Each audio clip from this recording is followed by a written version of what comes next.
Mes turim toliau 18 metai, RX, F-Sportas 450H, tai reiškia, kad čia yra hybridas.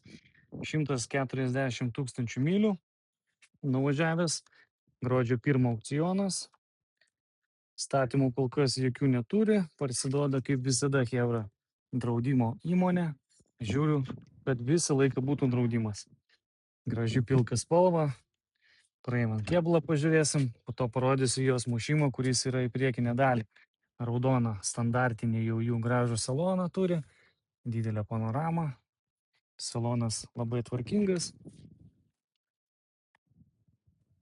Taip, priekis irgi apdaila graži, sėdynės gražios, rekarinės, salonas tikrai nenutrintas, visur oda panelė, kaip turi būti. Šitos mašinos, kaip žinot, jos labai patvarės, F-Sporto apdaila dar yra, tai labai gražiai atrodo, yra projekcija ant lango, kiek matau.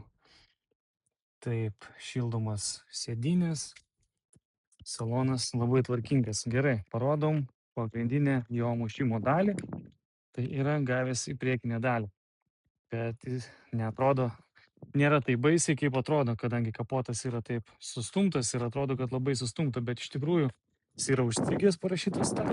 Bet lanžironai visi, televizoriai, šiek tiek galbūt radiatorius yra pasistumęs, bet čia yra niekas nesugadinta. Tai šita dalis yra netokie baisi, kaip atrodo. Žinoma, bamperis, kapotas, bet visa geometrija, viskas yra tvarkoje. Tai jinai kūrėsi ir važiuoja.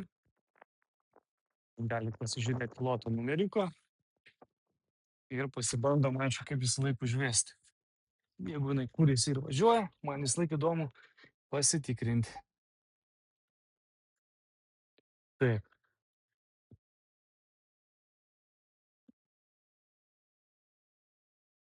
Šiaip užvestos mašinos video yra aukciono svetainėje. Bet dabar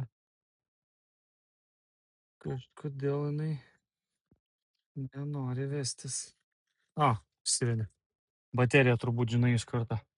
Tai vedasi. O kaip minėjau, 140 tūkstančių mylių, 269. Tai Variklis šiaip iš savęs dirba gerai, gražiai, jokių pašalinių garsų nėra.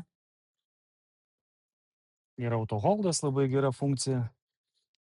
Ekranas irgi veikia. Tiek šitas skidelis, tiek šitas. Viskas tvarkoja.